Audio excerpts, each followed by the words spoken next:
Que maravilha, né? Estamos ao vivo. Que bom ver vocês por aqui.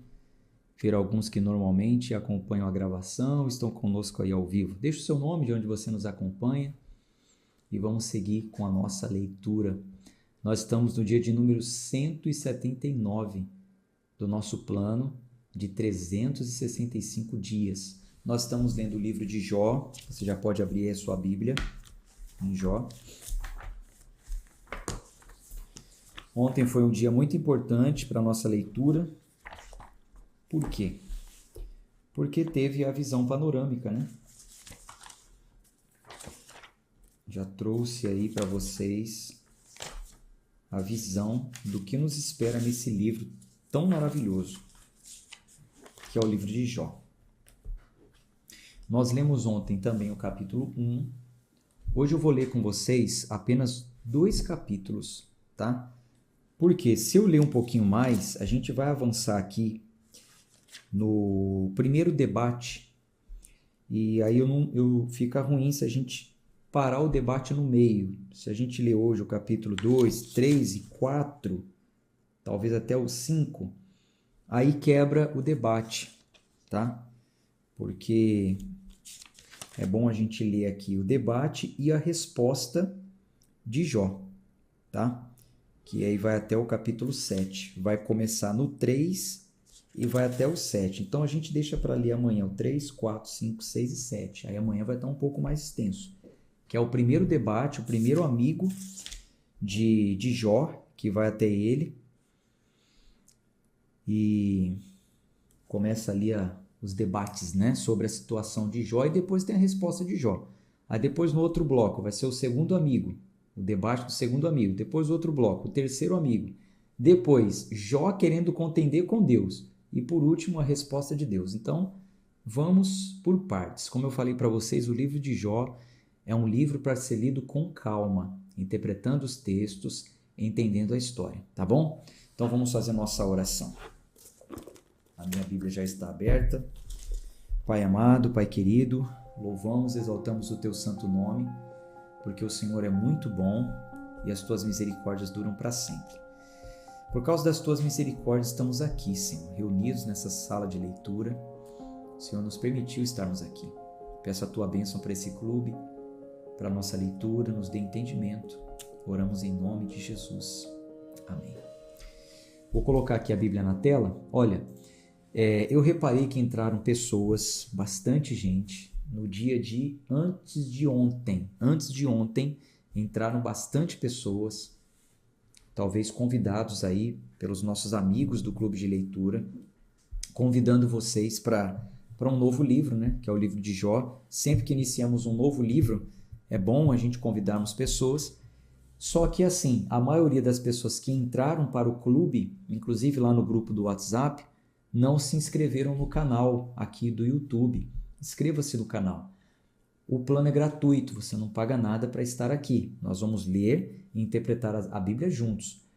E você me ajuda no desenvolver desse plano se inscrevendo no canal. Não paga nada, só você clicar aí no botão inscrever-se. Depois você toca no sininho e ative as notificações para você ser avisado todas as vezes que entrarmos ao vivo ou quando eu colocar algum conteúdo novo. E toca no joinha. Dá um joinha aí, dá um like. Dá um like aí e sempre que você entrar, comente. Isso tudo ajuda. Isso ajuda a plataforma, o YouTube, a entender que o assunto é bom, que o assunto é relevante. E aí ele vai entregando para mais pessoas. Então, estou contando com você nisso, tá? Se inscreva no canal, se você ainda não é inscrito. Ative as notificações e dê o seu like. Eu não fico falando isso todo dia. Eu acredito que a maioria já fizeram. Só estou falando porque tem pessoas novas aí.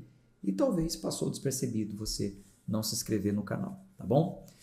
Jó capítulo 2.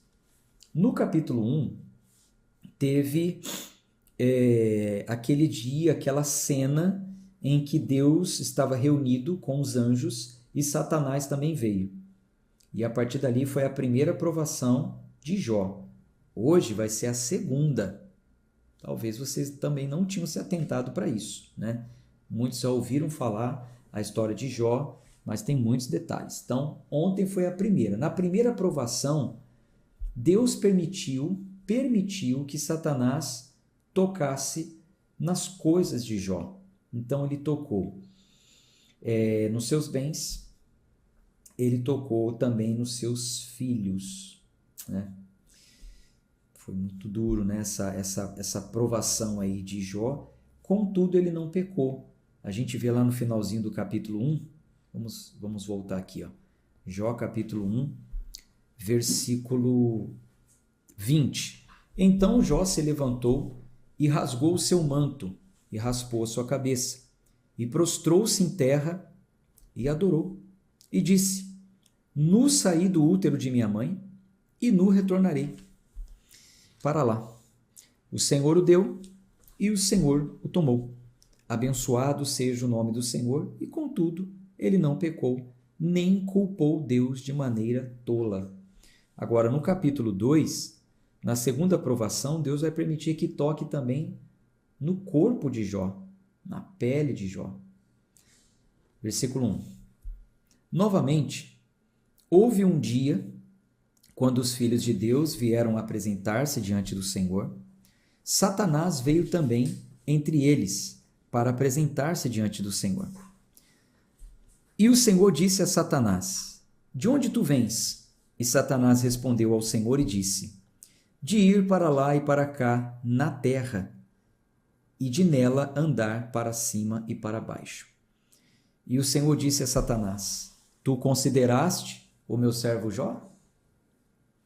Que não há ninguém como ele na terra, homem perfeito e justo, que teme a Deus e se afasta do mal, e que ainda se apega à sua integridade, apesar de que me incitaste contra ele para destruí-lo sem causa. Então, na segunda vez, porque na primeira, Satanás falou ao Senhor o seguinte: Jó não te teme em vão. O Senhor cercou ele, protegeu, deu bens, deu filhos. Então Deus permitiu. Pode tocar nessas coisas. Satanás tocou e Jó manteve-se íntegro. E aí o Senhor fala: e aí? Você viu? Viu que Jó se manteve íntegro? Mesmo que você tenha me incitado a permitir que você tocasse nas coisas dele? Versículo 4. E Satanás respondeu ao Senhor e disse: Pele por pele, sim, tudo o que um homem tem, ele dará por sua vida. Então, o Senhor está falando aí que ele é íntegro porque eu toquei apenas nas coisas que ele tem. Agora, pele por pele, tudo o que o homem tem, ele dará pela sua vida. Ou seja, doença. Quem aqui já passou por alguma fase difícil, fisicamente falando, uma doença, um diagnóstico terrível, um câncer, enfim, algo que assusta, né? Que muitas vezes é passivo até de morte, sabe o que Satanás está falando aqui. Quando a pessoa está doente, ela quer saúde. E paga o que tiver que pagar. Ela paga pela vida dela. Satanás falou: pele por pele, tudo o que o homem tem se dará por sua vida. Porém, estende tua mão agora e toca-lhe os ossos e a carne, e ele te amaldiçoará diante da tua face. Então, Satanás disse o seguinte: se Jó ficar doente, se ele sentir na pele, na carne, nos ossos dele um mal, aí ele vai amaldiçoar a Deus, aí ele vai blasfemar. Ele vai deixar de ser esse homem íntegro que ele é. E o Senhor disse a Satanás: eis que ele está na tua mão, mas poupa-lhe a vida. Ele pode até ficar doente, mas matá-lo, isso não vai ser possível. Só Deus, né? Então Satanás retirou-se da presença do Senhor e feriu Jó com úlceras malignas, desde a sola de seu pé até sua coroa. E ele, tomando para si um caco, se raspava com ele, e estando assentado entre as cinzas. Então disse sua esposa a ele: Ainda retens a tua integridade? Amaldiçoa a Deus e morre. Mas ele disse a ela: tu falas como costumam falar as mulheres tolas. Se recebermos o bem, se receberemos o bem da mão de Deus, não receberemos o mal? Em tudo isto não pecou Jó com seus lábios. Então, quando a mulher dele viu ele naquela situação, ela falou assim: amaldiçoa esse Deus aí e morre. Até quando você vai ficar íntegro diante dessa situação? E olha a consciência de Jó: se nós receberemos o bem de Deus, por que não poderíamos receber o mal? Versículo 11. Então, quando os 3 amigos de Jó ouviram sobre todo este mal que lhe sobreviera, cada um veio ao seu próprio lugar. Elifaz, o temanita, e Bildade, o suíta, e Zofar, o naamatita, porque haviam concordado em vir para prantear com ele e consolá-lo. E quando eles levantaram seus olhos de longe, não o conheceram. Levantaram sua voz e choraram, e cada um rasgou seu manto e lançou pó sobre as suas cabeças em direção ao céu. Então, assentaram-se com ele no chão durante 7 dias e 7 noites, e ninguém lhe falou uma palavra, porque eles viram que a sua dor era muito grande. Então, esses 3 amigos saíram cada um da sua terra, foram até Jó. Quando eles chegaram lá, de longe eles já viram que a situação estava muito feia. Jó estava irreconhecível. Então esses amigos se aproximaram e nem falaram nada. 7 dias, sentados ali do lado de Jó, sem falar nada. O que dizer para uma pessoa que está nessa situação? Só que é o seguinte, a verdade precisa ser dita. E amigo de verdade fala a verdade. Não passa a mão na cabeça e não vem com comiseração. Então, você vai ver nos debates, a partir de amanhã, vão começar os debates, você vai ver que os amigos de Jó, eles não vão passar a mão na cabeça dele. Alguns até vão tentar defender a sua integridade, mas por último um amigo vai dizer que não. Não, Deus não está sendo injusto com Jó. Tudo bem, ele era um homem íntegro, reto, ele temia a Deus, se desviava do mal, mas santo ele não foi. Enfim, é um confronto, um choque de realidade para a pessoa entender as suas misérias e o quanto depende de Deus. Só aí que a sorte de Jó é mudada. Enquanto Jó ainda estava achando que ele merecia alguma coisa e não merecia estar passando o que estava passando, ele continuou na mesma situação. É muito interessante a leitura do livro de Jó. Capítulo 3. Depois disso, abriu Jó sua boca e amaldiçoou seu dia. Então Jó ele começou a falar dele mesmo. Ele não falou mal de Deus. Você vai ver que ele não amaldiçoou a Deus. Sabe quando a gente está naquela situação que dá vontade de morrer? Dá vontade de nem ter nascido? Talvez você já passou por isso. Por situações que você olha e fala: meu Deus, para que eu nasci? Por que eu nasci? Por que eu vim para esse mundo? É o que Jó vai fazer agora. E Jó falou e disse: pereça o dia em que nasci, e a noite em que se disse, foi concebido um filho homem. Que aquele dia seja trevas, que Deus não o considere de lá de cima, nem permita que a luz brilhe sobre ele. Que as trevas e a sombra da morte o maculem, que uma nuvem habite sobre ele, e que a escuridão do dia o aterrorize. Quanto àquela noite, que a escuridão agarre-se a ela, que ela não se alegre entre os dias do ano, que não entre no número dos meses. Que aquela noite seja solitária e nenhuma voz de júbilo entre nela. Amaldiçoem-na aqueles que amaldiçoam o dia, que estão prontos para levantar o seu pranto. escureçam-se as estrelas do seu crepúsculo, que procure a luz e não tenha nenhuma, nem veja o alvorecer do dia, porque não fechou as portas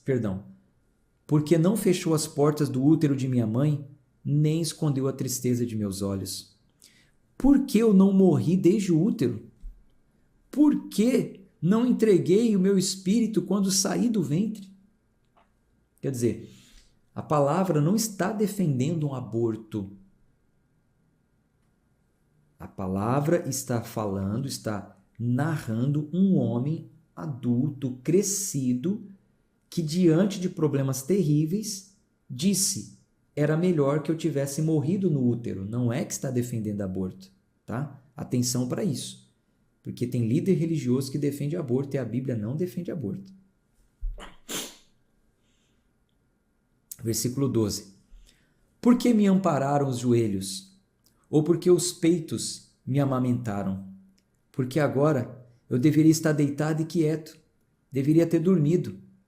E então eu estaria em descanso, com os reis e conselheiros da terra, que edificaram lugares assolados para si mesmos, ou com os príncipes que possuíam ouro e encheram suas casas com prata, ou como em um oculto nascimento prematuro, eu não existiria, como os bebês que nunca viram a luz. Então, mais uma vez ele está dizendo, eu preferiria estar morto. Se eu tivesse morto, eu estaria junto com aqueles que já morreram, reis que morreram.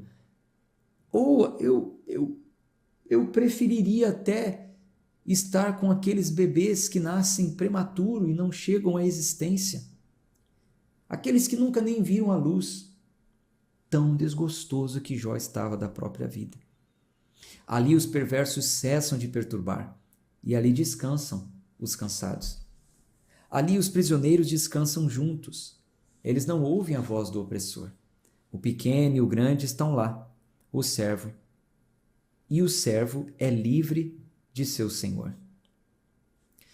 Porque se dá luz ao infeliz, a vida aos amargurados de alma, que anseiam pela morte, mas ela não vem, e cavam por ela mais do que por tesouros ocultos, que regozijam grandemente e ficam alegres quando conseguem encontrar a sepultura. Porque se dá luz ao homem, cujo caminho é oculto, e a quem Deus encobriu concebe. Porque em lugar da minha comida vem o meu suspiro, e os meus rugidos se derramam como águas, porque aquilo que eu grandemente temia me sobreveio, e aquilo que eu receava me sobreveio.